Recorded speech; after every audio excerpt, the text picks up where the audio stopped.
Excellent. Thanks very much, everyone, for coming. Thanks very much for your punctuality in this webinar. My name is Andres. I'm going to be hosting this webinar today with the presence of Mr. Charles Mizzi, the CEO of the Residency Malta Agency, and Maxine Fraivillig from Malta Sotheby's International Realty. How are you, Charles? How are you, Max? Fine, thank you. Great. Brilliant. Excellent, excellent. Well, I'm going to wait more or less around a couple of minutes more, so we allow people to come in and get comfortable, and then we're going to start the webinar, formally start it over. I'm going to start actually with a short poll, so we can understand from where you are watching us. At the end of the day, that's always nice. Then we're going to make a brief intro to CSP Group, Malta Sotheby's, and our dear speakers for today. Short intro to Malta, and then I'm going to pass the ground over to Mr. Charles Mizzi, who will start with his presentation about the Malta Permanent Residence Programme. So if you allow us basically around 1 minute more or less or so, we're going to start the webinar.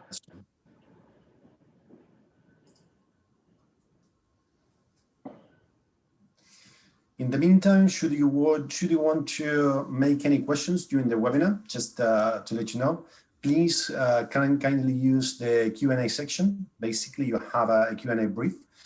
There you can submit all the questions that you may have.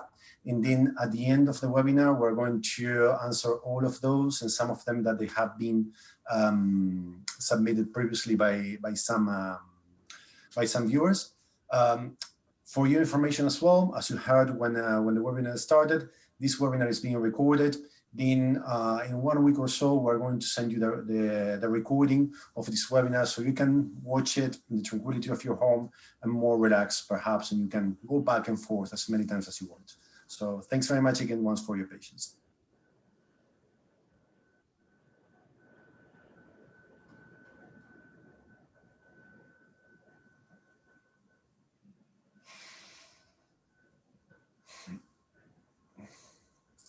Excellent. So basically, as promised, we're going to start with a short poll. So if you can let us know from where you are watching us. Basically, then in a few seconds, I'm going to stop the poll. We're going to see where our viewers are from. So we have basically most of our viewers up to now, they are from the UK or Europe. Some of them, they are from Africa. Some of them, they are from the USA. And we're going to close the polling basically now. And we can share the results here with you. And here you have the results. Thank you very much. Now, basically, we're going to kick off the webinar. Once again, thanks very much for your presence. It is 25 to 3, so we're going to start with a brief presentation to CSP Group and Malta International Realty. CSP Group is a family-owned business established in 1987. The group counts with tradition and heritage in Malta, providing a holistic approach to private and corporate client services. Thanks to this, a true entrepreneurial spirit and continuous growth efforts, the group has attracted global brands like Malta Sotheby's International Realty for luxury and commercial real estate, Regus for serviced offices and co-working spaces, currently having 3 business centers and a vacancy center, CSP Group recruitment arm. What allows us to act with a true one-stop shop concept and mindset since inception. CSP Group founder, Mr. Tony Summit, is the current chairman, and the group is headed by Mr. Michael J. Summit as the group CEO, Mr. Roger Strickland Jr. as director and iGaming specialist, and Mr. Jean-Claude Cardona as operations and finance director. CSP Group, it is regulated by the various Maltese agencies like the Malta Gaming Authority, Malta Financial Service Authority, Community Malta, Residency Malta Agency, and the Commissioner for Revenue. CSP Group services, they span from private client practice on investment migration, real estate, tax planning, wealth management, wealth structuring services, and corporate services as company formation, trustee, tax and accounting, as well as we have a very strong legal team, where we service clients in terms of corporate, intellectual property, risk and compliance, and we're very strong on regulated industries as well, on iGaming, financial service, blockchain, and fintech. So now a brief presentation to our speakers. Some of you may know me, some of you may not. My name is Gutierrez. I'm the moderator of this webinar. I'm Investment Migration Advisor at CSP Group and Malta Permanent International Realty. I'm a dual qualified lawyer, have worked in 4 different jurisdictions, and also a member of the IMC, Investment Migration Council. Our first speaker, it is Mr. Charles Mizzi, the CEO of Malta Residency Agency, Residency Malta Agency, and it is the executive officer as the Residency Malta Agency. Mr. Mizzi began his career in the banking sector, and in 2014, he became executive director of the Maltese presidency of the European Council. Then in 2017, he joined the Individual Investor Program Agency as the chief officer for communications and BD.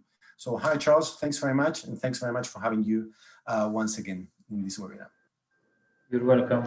And mostly, I would like to start by thanking you for giving us this opportunity to be here today, speak to your audience and give you a presentation about the Malta Permanent Residence Programme.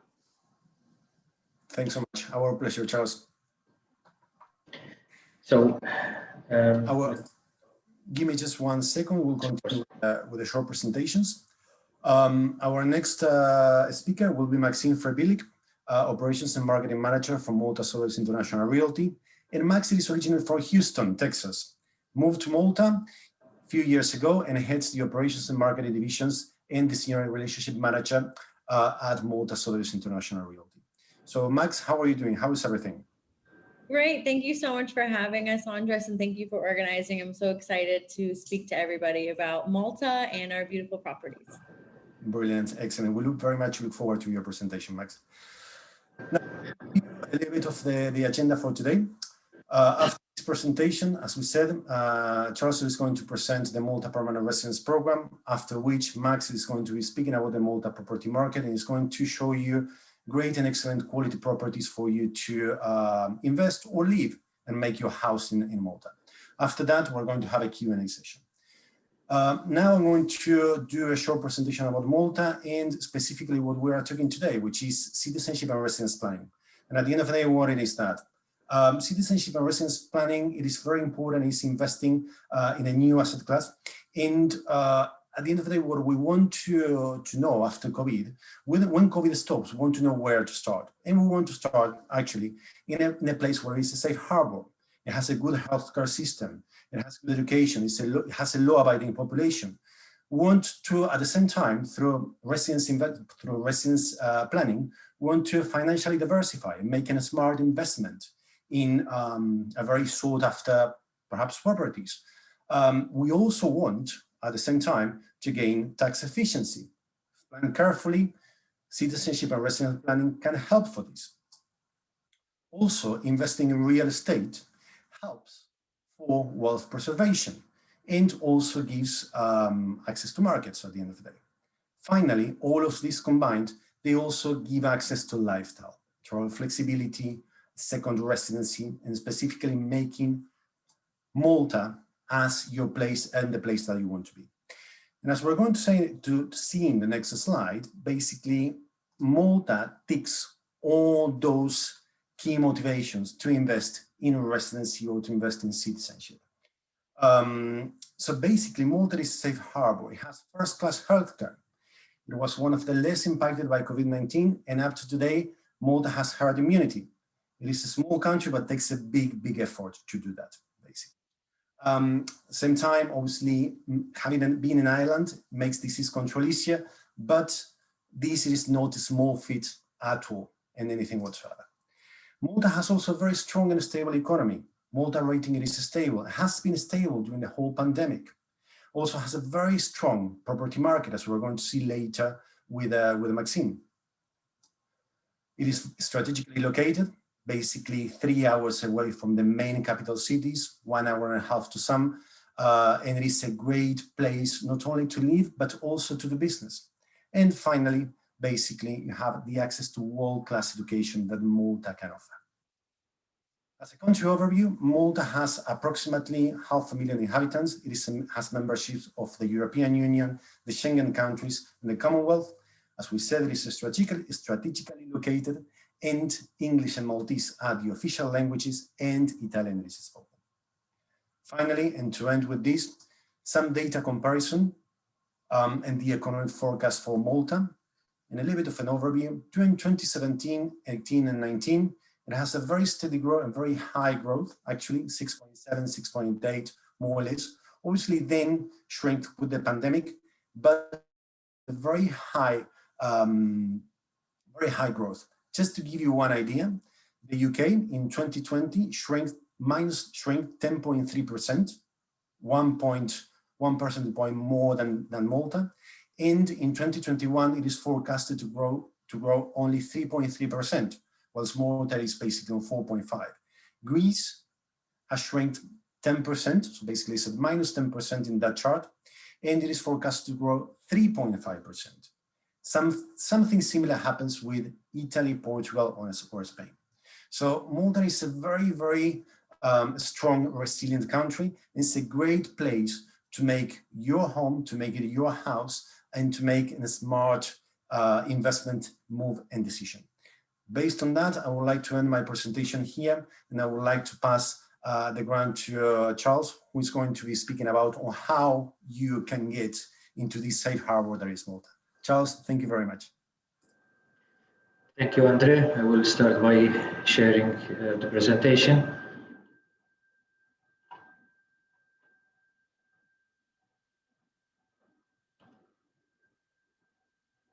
So here it is. So as I said in the introduction, I will be talking about the newly launched Malta Permanent Residence Programme. Basically, it's a residency by investment program, which has been launched in March of this year. And it follows the highly successful Malta Residency Visa program, which was launched way back in 2016. It was a very popular program. Basically, we felt the need to keep strengthening the program based on the experience we've had with the past program, with the thousands of applications that we have received during that period of time. The program is run by the Residency Malta Agency, which again was launched in March during the same period. It replaces the Malta Residency Visa Agency. And our main function is the administration of the Residency by Investment Program. However, as you may have heard in the news recently, we are widening also our product offering, and as of a few days ago, we are now also offering the Nomad Residence Permit, which is a new program for Malta and for the agency, wherein we are basically attracting professionals and highly skilled digital nomads to come and work here from Malta. But today, obviously, we will be talking about the Residency by Investment Program. So basically, the MPRP is open to third country nationals, basically non-Europeans. Every application can include up to 4 generations, which basically would be the main applicant, who normally would be on average people in their 40s, and in their application they might include their children together with their parents and sometimes even their grandparents. And obviously, each and every application goes through a very rigorous due diligence program process in order to make sure that only the fit and the proper individuals and families make it to our program. At the end of the process, the beneficiaries would be able to enjoy a permanent residency in Malta for all their life, basically, until they keep on satisfying the criteria. They will also be benefiting from visa-free travel across the Schengen area, where they can travel for 90 days every 180. So many words in 3 months every 6 months. Each applicant has two options to apply for the MPRP. Both are based on property. They can either decide to purchase a property or else lease a property. And here again, we have two options. Basically, they can either choose a property in the south or Gozo, our sister island, or else in the rest of Malta, basically in the central region or in the northern part of the island. Prices vary, obviously depending on the market value. If an applicant decides to purchase a property in the south or Gozo, the minimum value of the property has to be 300,000 euros. Whereas if they decide to purchase in the rest of Malta, it has to be a minimum of 350,000 euros. When it comes to leasing, it varies depending on the region. 10,000 in the southern Gozo, or a minimum of 12,000 per annum for 5 years if a property is leased in the northern or central part of the island. The property has to be held for a minimum of 5 years, following which an applicant or at this stage a beneficiary of the residency program will need to provide a residential property in order sort of to indicate to us where he or she will be residing throughout the rest of the time that he will be benefiting from the Malta Permanent Residence Programme. In this table, I will be giving you an indication of the fees and contributions related to the program. If an applicant decides to purchase a property, he would need to pay a contribution of around 68,000 euros. If they decide to lease a property, the contribution will go up to 98,000 euros. Obviously, there are additional costs related to dependents, parents, grandparents, spouses, children, and dependents can also be included at a later stage. So once the application is approved, additional dependents can be included. Just to give you an example, if a family applies with their children who are still young, later on, obviously they will grow, possibly get married and have their own children. So then at this stage, they can include their spouses and children. So they will still need to conduct due diligence on those individuals, but they can do so by paying an additional fee. Over and above the government contribution, we have also introduced a 2,000 euro donation to a locally registered NGO. Basically, it's a voluntary organization in the area of culture, sports, philanthropy, science, or animal welfare. This will help also to strengthen the link of our program with the local community. When it comes to the administration of the program, so it is important to say, even in this COVID times, that an application can start remotely. So basically, there is no need for an applicant to visit Malta before the approval stage. So technically, they have to wait for our feedback, approval or rejection, before eventually they decide to come to Malta. Obviously, we're hoping that they would be approved, so that then eventually they can come to Malta, take the biometrics, and get the certificate and card to be able to come and live here in Malta. So the application has to be submitted by a licensed agent. So we have the list of approved agents, and then applicant would need to get in touch with a licensed agent in order to start the application process. Normally, it takes between 2 to 3 months for an application to be compiled, because obviously we ask for a bit of documentation and detail, which will help us to evaluate that particular application. Once the application reaches us, we kickstart the processing from our side.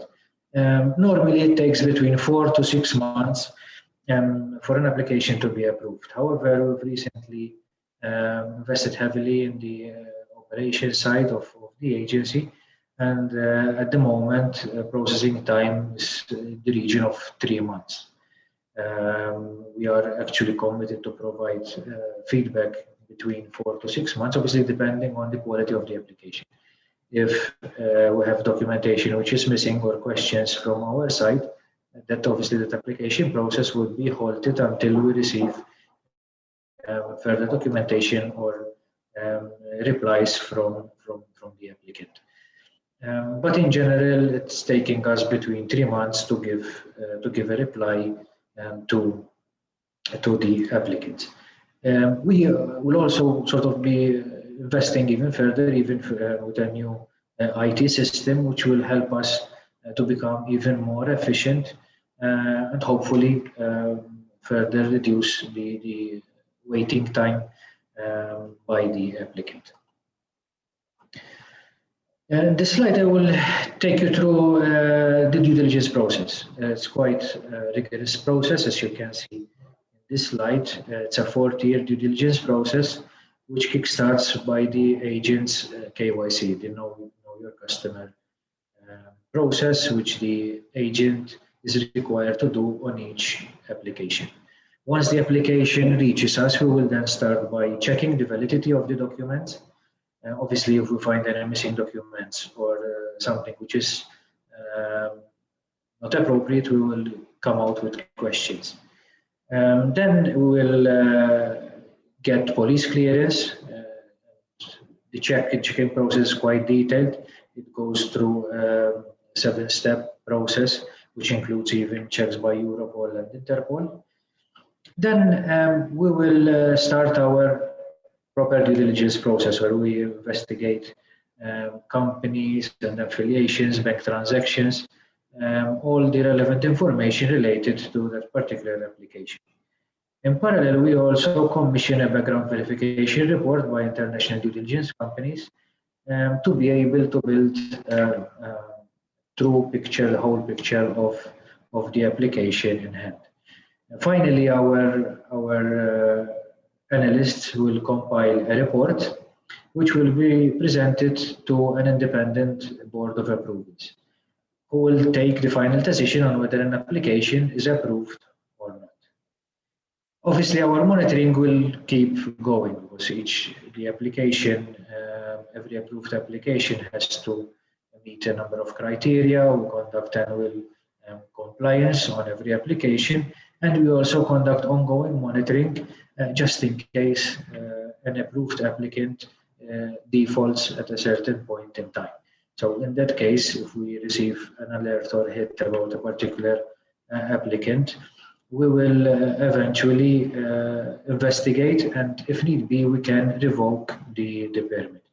I'm saying all this obviously not to scare you, but to show you sort of that we will go through a very detailed process in order, as I said, to make sure that only the fit applicants, the best applicants, make it to our program. And this in itself is also a selling point from our side, because if an applicant makes it to the MPRP, they know that they have people of high repute, of high standard.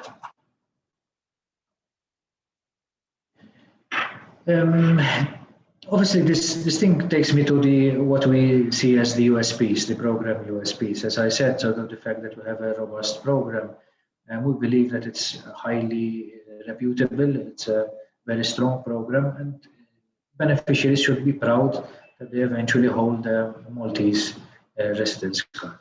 We also believe that with the introduction, with the changes we've made recently, the program has become even more competitive, and it offers also value for money to the applicants themselves. The slide talks about Malta's attractions. I will not go into a lot of detail because Andrea has gone through some detail himself in his presentation, introduction about Malta, and Maxine will also be talking a lot about this. But I just would like to highlight 2 points which I think are key for our target audience. During our the last 5 years we have been operating this program, we have learned that families usually look out for two main things when deciding on Malta as their choice for second residency. The first one is the healthcare system. We have a state-of-the-art healthcare system which ranks among the top 5 by WHO. And secondly is the education system. We have very good schools, both public and private schools. And it is one of the main attractions for our island. I know I've met a lot of families that have applied and eventually made it through our program that opted for Malta for the simple reason that they want to give a better education to their children. They are sending their children here in Malta to school in Malta because they believe that it is highly beneficial to them. Schools, obviously, even the language is very helpful. Say the absolute majority of the Maltese are English speaking. We learn English from school from a very young age. So that is very helpful even for prospective applicants to communicate here in Malta.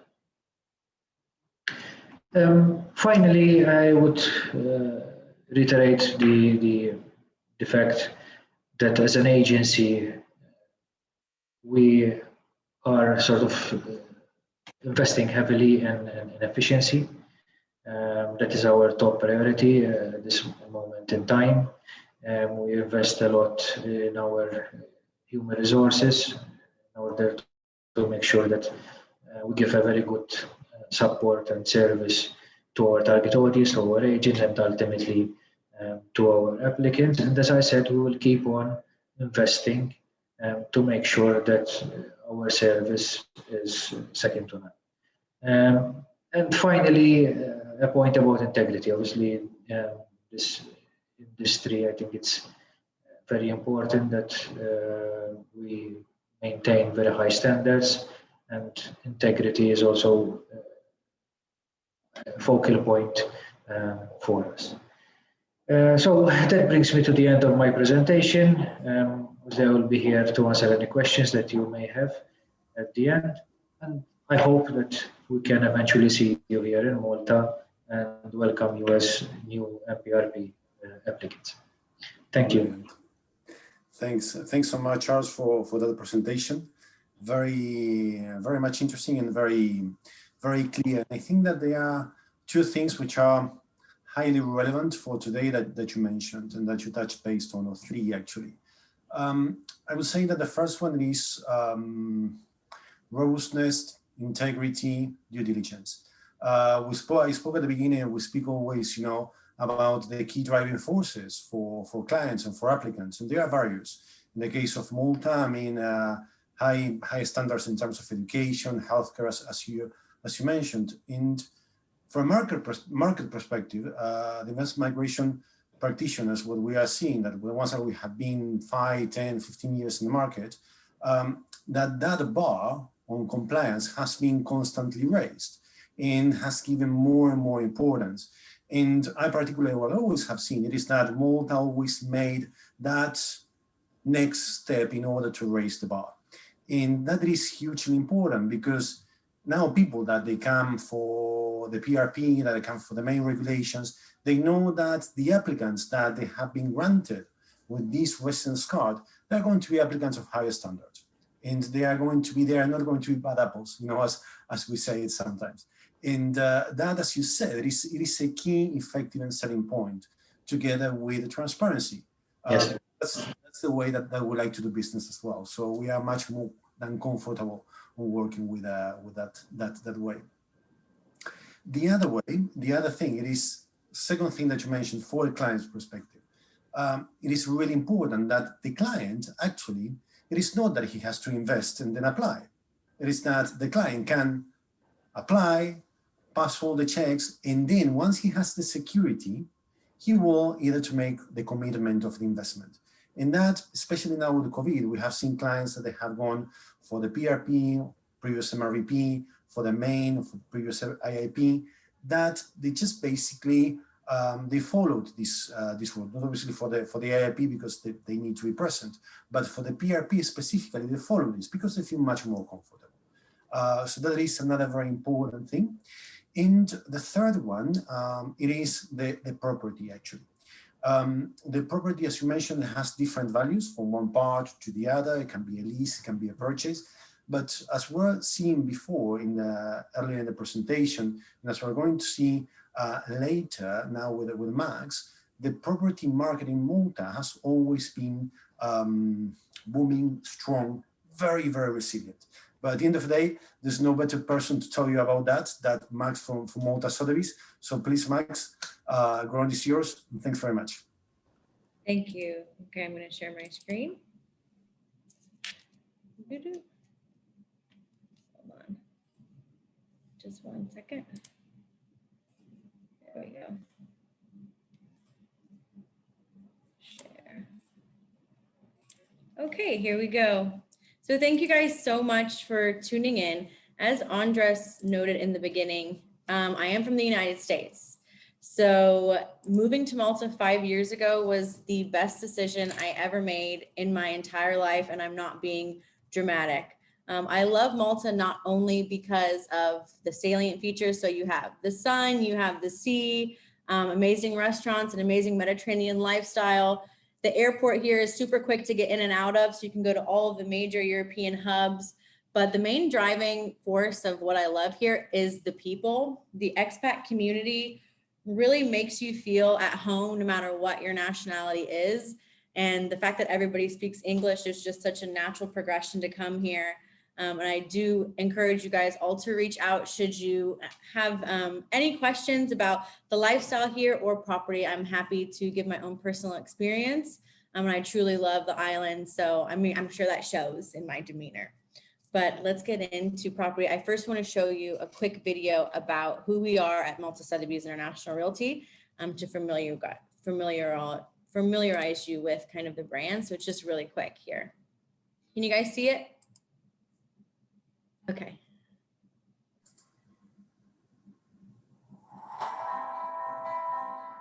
Here at Malta Sotheby's, we have an amazing team of real estate professionals. Sotheby's International Realty offers a way of life that elevates you and transforms you. 3 words: professionalism, honesty, and integrity.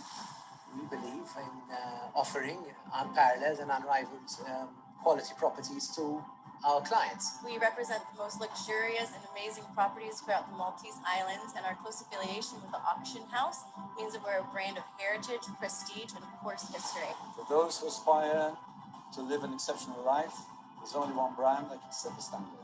We are the voice of luxury real estate. We are Sotheby's International Realty. We all have a passion, we all have a dream, and it's all about living the lifestyle. Sotheby's International Realty.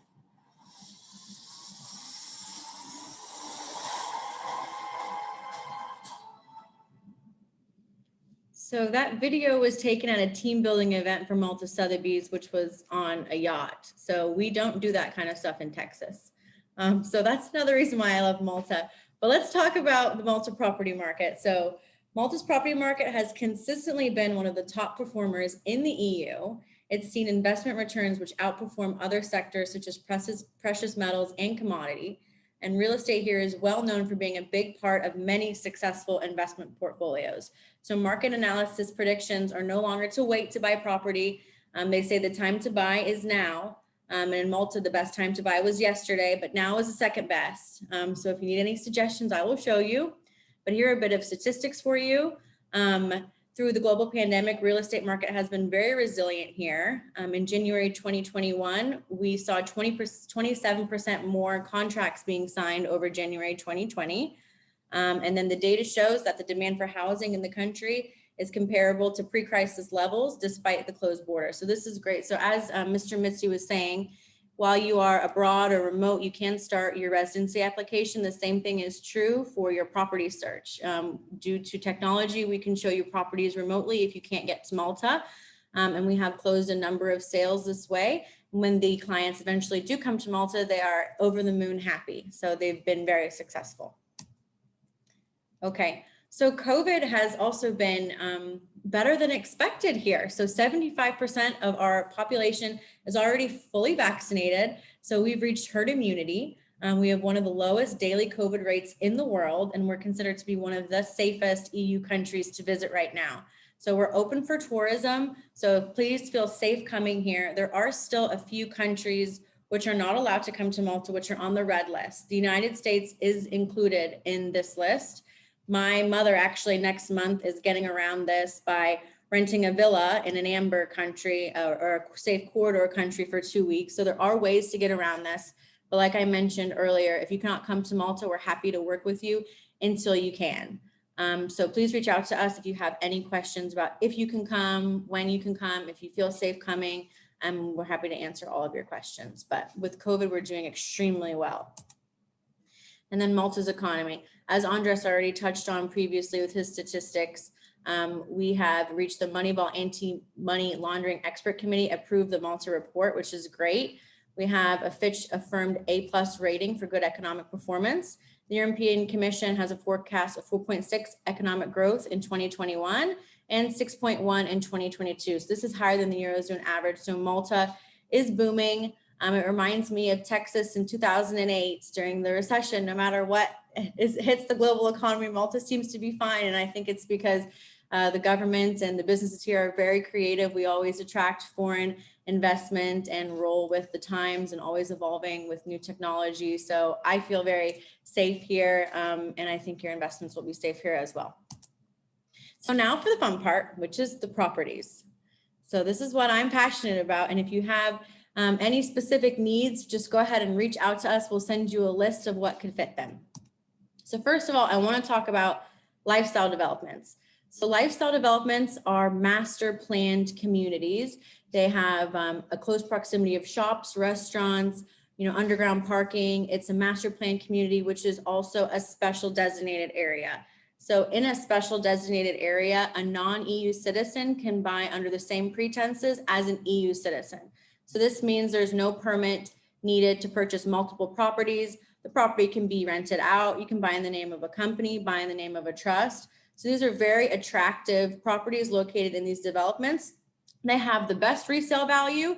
And if you do want to rent it out, they are the hottest to go. So there's 15 currently right now in Malta and 3 in Gozo. I'm going to share a few of my favorites with you to give you a little taste. First up is the original, which is Portomaso. This is my favorite, probably because our office is there. So if you do find yourself in Portomaso, please come say hello for a coffee. We're right on the marina level. Portomaso is located around this 5-star marina, and it's also attached to the Hilton Hotel. So the Hilton Hotel is a 5-star hotel. So you can enjoy all of the amenities. These are the apartments, as you can see around the marina. I mean, just gorgeous. So the Hilton Hotel is where you see the pools. So you can get a pool pass to enjoy all the facilities at the Hilton. You can go to the gym there, enjoy the restaurants. There's a lot of restaurants right next to Portomaso. You can park your boat there and watch it, while having a glass of wine on your balcony. There's a big expat community there that resides there. So you'll have a lot of cool neighbors. And it's really a stunning development, which has excellent resale value and is truly luxury. So that's Portomaso. Tinia Point is another lifestyle development, which I love and adore. It is located, as you can see, this is a point, a peninsula. So it takes up this entire point. You have the historic fort here on the left, overlooking the sea, and then you have the apartments right behind. So it also includes those modern towers and the business center.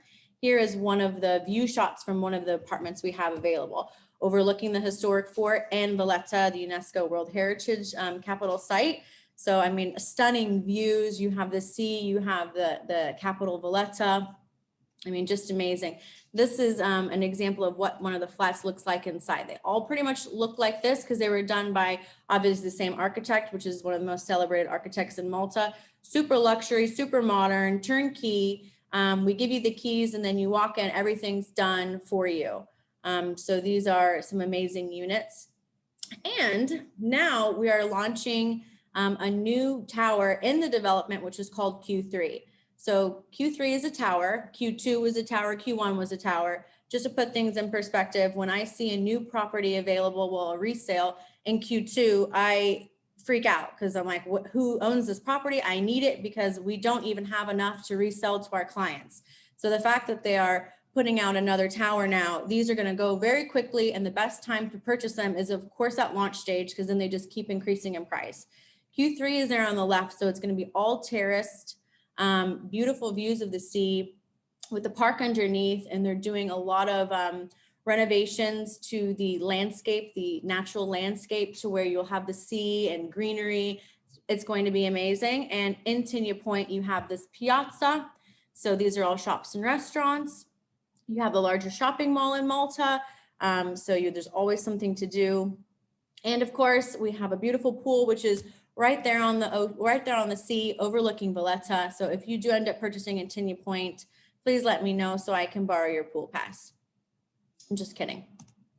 Okay, another wonderful lifestyle development in Malta is Pendergarten. So this one's kind of more metropolitan. It's right in the middle of St. Julian, so not on the seafront, but a wonderful location if you want to be close to that city lifestyle. And I just wanted to show you guys the new penthouse, which is being offered. So this is a one-of-a-kind property in Malta. It's being sold right now, and it is a penthouse on top of their tower. So when you drive up to this, it looks incredible because you have a giant tower, and then on the top is an all-glass duplex penthouse, super luxe, super modern. You can see as far as Sicily on a clear day. So this is available right now if this is your taste, and it is completely one of a kind. Okay, so this is Laguna Portomasso, which is attached to Portomasso, which we were speaking about earlier, but a kind of a different concept. So this is part of Portomasso, which is around that marina next to the hotel, but these are lower lying flats, which are next to this laguna, which is actually swimmable. So from your front terrace, you can actually just jump right out and have a dip and watch your boat and enjoy Mediterranean life. And I don't know if Andres mentioned this, but we do have 300 days of sunshine. So you get more use out of the great outdoors than you would in many, many other countries. Okay, and then this is probably one of the most high profile projects and SDAs we have, which is Mercury Tower by Zaha Hadid. So this was the last project that Zaha Hadid personally signed off on before her unfortunate death. But we're happy that such a prolific architect put their mark on Malta. As you can see, it has her signature twist there in the middle of the tower. It's going to be joined by Me Hotels. This is their radio bar, which is going to have panoramic views and a viewing platform. The developers said they want every single person who visits Malta to visit this project. It's going to have shops, restaurants, pools, spa, and there's some already huge big anchors in the luxury market and luxury retail market that have signed up here. So I'm very excited, and this is going to be a fabulous modern place to live. I truly can't wait. This is located in St. Julian's, right across from Pendergardens. So just to put it in perspective how massive this is going to be, 62,000 square meters in Tower 1 and 55,000 in Tower 2. So there is a program right now going on with Me Hotels, where if you purchase one of the 1 bedrooms, you can then use Me Hotels to rent out the property to their clients. And then if your property is rented or not, you will receive a check at the end of the month with your proceeds and your portion of what the hotel is making by renting out those suites. So there's a lot of interesting investment opportunities going on here with this project. And if you'd like to know more, contact us and I can give you what is available. So if SDAs aren't your thing, we do have some awesome one-of-a-kind properties. This is a historic 16th century palazzo. It was originally connected to the Knights of Malta. It offers privacy, history. If you're American like me, you know, our entire country isn't even as old as this property, and it is completely prolific and amazing. So we have a lot of properties like this in Malta where you can't find anywhere else. So this is one thing you can find here. And then if you'd like privacy, we have this shoreline coastal estate in Gozo. So you can see the property there on the right, and then you have all of the beautiful grounds and even a private beach. So this is available also to rent. So if you do end up coming to Malta to visit myself or Andres or just for a vacation, let us know, and this estate can be yours even just for a week. I mean, you have pool, tennis court, but this is very Mediterranean, you know, enjoying the pool next to olive trees. And then this is my favorite single family home, which is in Tashbish, a grand villa. This is your private pool atop your villa overlooking Mammal Island in Valletta. Absolutely gorgeous, stately estate. Modern, beautiful. Oh, this is the pool in the backyard. There's 2 pools in case you don't, you need more than one. So we have the most amazing properties in Malta to suit any budget, any taste. So please get in contact. We offer a holistic approach to private client services. So we'll work hand in hand with Andres for your moving to Malta one-stop shop. So get in contact with us if you're interested. And if you have any questions about Malta, I would love to help. So thank you. Brilliant, Maxine, excellent. That was absolutely fantastic and great selection of properties. Thank you. I would say that the historic Palazzo, it is one of my favorites, I'm not going to lie. But I really like how you pointed out the towers at Tinia points, that just basically you have to have it when they are out in the market. It's true. It's true, it is very, very true. So basically a few takes from there as well. I think that what we have seen it is that there is a very strong and resilient real estate market on the first place. That, I mean, the pandemic has affected basically has affected worldwide, but Malta has been extremely resilient, and it has been really strong over the past year or so. And then at the end of the day, one thing that I always like to say, and I'm always very proud of saying, is that to all of our clients, the fact that we are able to offer that, continue with that one-stop shop mindset, with that holistic approach to private clients, to make sure that there are not efforts, basically, that we make the effort for the client, in terms of the real estate, in terms of the processing of the application, in terms to make sure that the application is compiled in an acceptable way for the agency, so the agency can meet those deadlines that they have set, and they can take the best of their investments in human resources and admin. It is one of the things I'm most proud of, to be honest with you, on working with CSP and Malta Sotheby. So that's great. Thanks very much for that, Max, again. Thank you. Once we have finished this presentation, thanks very much again, Max and Charles. We're going to open the Q&A section. I have some questions that have been submitted by our viewers. We have one, actually. It is a comment for an anonymous attendee. I will basically read it, make a short comment to that, Charles, if that's okay with you, and then we'll pass the ground to you. So the comment basically says that there are very high admin fees versus a relatively low investment on the side of the purchase and the lease. And the person is hoping that the minimum investment would have been at least $500,000. So on that side, there are different ways of understanding that, very different. At the end of the day, the citizenship and residence regulations, they are aimed for the applicants to make an investment in the country to contribute, and after that, or before that, once they have passed all those due diligence processes, we are sure that they are fit and proper to be Maltese residents, they make those investments. And there is a win-to-win situation for both the country and both the applicant. So I understand that at the end of the day, that $500,000, it is probably referring to, the Spanish golden visa, the Portuguese golden visa for the real estate in Lisbon and Porto, which is ending at the end of the year, as we know. But I will leave that ground to you, Charles, if you can put your thoughts and explain that a little bit further, if you wouldn't mind. Basically, so if I understood the question well, I think the applicants actually have a lot of options, or 2 different options, basically, to choose from. If they decide to invest in the property market, I think prices are quite reasonable compared even to other programs. Some of them sort of have a higher threshold. And the positive thing about investing in property in Malta, as you rightly pointed out, is that it's quite a strong investment. So over the years, we have seen the value of the property going up, and it has been doing so for years now, for 20 to 30 years. So it's quite a safe and robust investment for the prospective applicants. Obviously, if they want to choose property lease, then I think we're also offering value for money. The total investment would be in the region of 50,000 euro over a period of 5 years. Obviously, the contribution to government would be higher.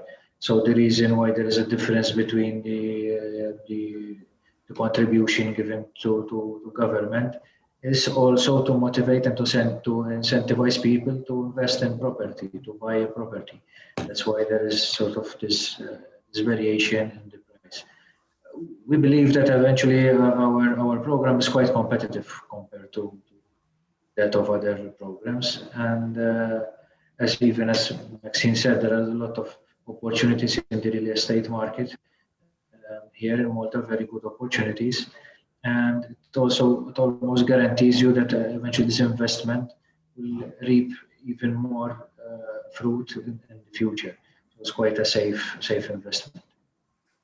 Indeed, absolutely. And can I ask you, basically coupled with that, Charles, can I ask you, for example, if a client, an applicant starts basically renting a property because he's a little bit unsure, you know, at the beginning, doesn't know what to do, but then 1-2 years later, they decide to move to Malta. Can they swap and buy a property for, say, 500,000, 1 million, 2 million, 300, whatever have you? Is that possible? Yes, that is possible. And in actual fact, in reality, it's what happens. Because obviously, as I said, when someone decides to apply for the Maltese program, at times they do so from the comfort of their own home. Obviously, they would have done the research about Malta, they decide to apply, and once they receive the feedback from our side, the approval from our side, then they would be actually requested to come to Malta to see the place and eventually conclude the program. At the time, they would have the opportunity to have a good look about on the island, go around, and then decide in which area they want to live or they want to stay. At that point in time, it might be a bit early because obviously it would be most probably their first taste of Malta. So what normally happens is first they decide to rent a property here in Malta, live here for a couple of years, and then eventually they decide to invest in a property, to invest in a new home for them and their families.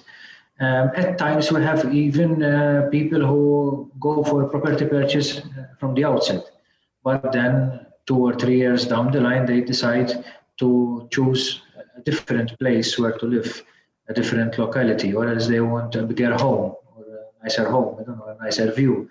So that yes, they would be able to change from one property to another.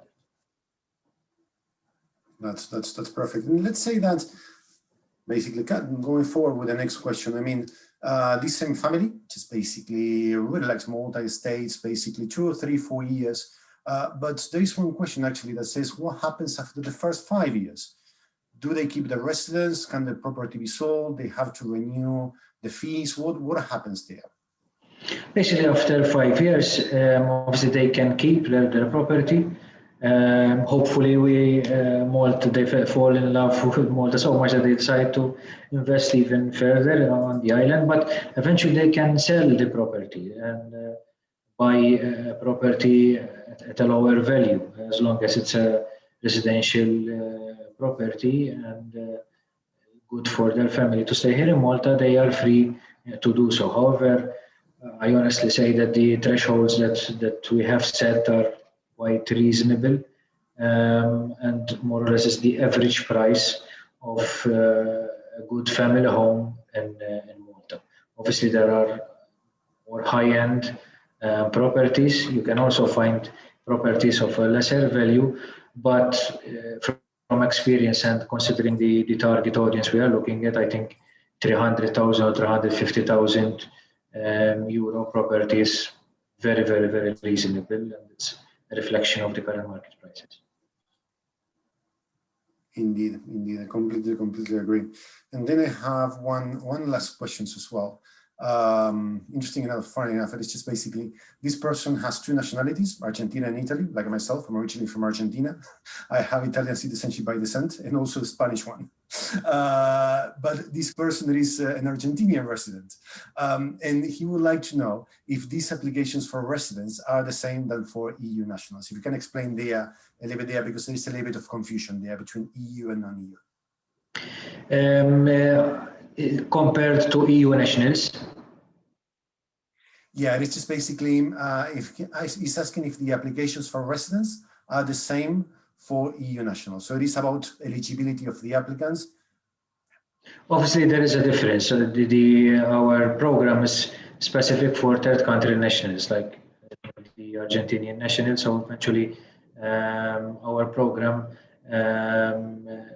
gives an opportunity for third country nationals to eventually become a Maltese resident. EU national can come here to Malta whenever they want, obviously with the freedom of movement arrangement, so they can come and reside and live here in Malta anytime they want. So that is the major difference, of course. But obviously the residency by investment programs are an opportunity for third country nationals, for people outside the EU to eventually come and enjoy our country.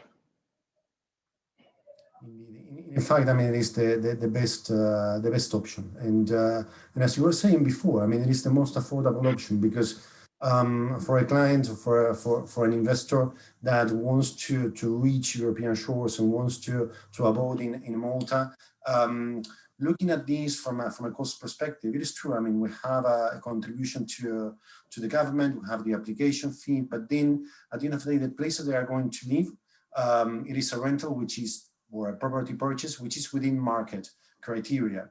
And then with that residence card, once they have gotten, they can come here and they can stay. So basically, this is something that we have been seeing, perhaps not so much with Latin countries right nowadays. Those countries a little bit more, to be honest. We have seen that more with Southeast Asia, I would say, and eventually a little bit more of Africa. But yes, indeed. There is last question, but it is about purchasing property, business in Malta, permanent residency. It does not attain much to the purpose of the PRP. So I will treat it separately if you wouldn't mind, because actually doesn't involve, the PRP. So that's great. That's great, Charles.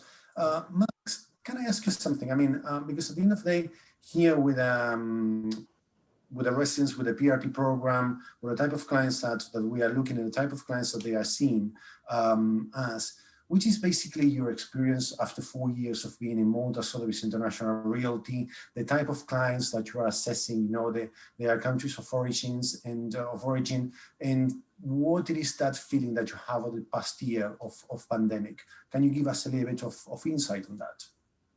In terms of people who want to come to Malta from non-EU countries, I think the demand is now getting stronger than ever, because with COVID, I think people really reassessed what their priorities were, and they're securing their families' future and safety, and economically diversifying their portfolio has kind of come to the forefront now that people have had time to kind of recenter themselves. And maybe we're now at home, with their family, with their wife in quarantine, and had the kind of time to sit down and weigh the options. So we've had a ton of American inquiries that now want to make the move to Malta. American, Canadian, Russian, Chinese. So we've seen a lot of much more serious interest now with the pandemic than before. So I think this has given people an opportunity to, like I said, center themselves and weigh the options, and they are deciding that Malta is a safe and stable place to be. All right. At the end of the day, what we're seeing and saying over the past year and a half on the rest of the webinars of 2020 is that clients would basically, they know where they are, but when COVID stops, they want to know where to start. Yeah. So it's just basically that, and a client with a right mindset, basically a private client with a right mindset looks for these sort of solutions, and that which we're seeing from the real estate perspective is that what from investment migration we have been seeing as well. over the past year and a half. It is not anymore about the lifestyle. I mean, it is, but it's not like it was 10 years ago. It is about that healthcare. It is about that security. It is about that plan B, that asset class, that buying a house to make it a home. You know, it is that sort of stuff. And with that, couple that with residence cards for the PRP, that you know that you're going to be with like-minded people when you have that residence card through that program that have passed a stringent due diligence test, that residence card is going to be just basically going through a compliance, your application is going through a strict compliance, and over the next 5 years as well, to make sure that there are no bad apples, you know, within your people. It is very, very important. It's basically what we are seeing at the end of the day. Now, one last question for you, Charles, which mixes at the end of the day real estate and the PRP. And they're asking basically if there is a relationship, you know, between the type and the size of the property to the number of family members applying for the PRP. For example, a couple will need a 2-bedroom apartment, but, you know, a family of 4 will need something else. It's just basically what can you tell these persons around this? Obviously, they need to acquire or lease a property to reside in it. So if they are a family of 4, it has to cater for a family of 4. So it's a logical thing. So if it's a family of 4, we don't ask for a palazzo which has 4 or 5 bedrooms. But obviously, it can't be a 1-bedroom apartment if it's a family of 4. So we adopt quite a logical approach. So as long as the value of the property meets the required criteria, and it is able to give shelter or home to the family in question, it's adequate for them, then for us it's fine. It is a question that, to be honest with you, we get asked quite often with the PRP, with the main, because the answer is always the same. I mean, does this address in Malta, it is your residential house. It is the place that you are going to live if you come over. So if you have a family of 6, don't rent a 1-bedroom or 2-bedroom apartment. It's just basically as simple as that, because it's simple.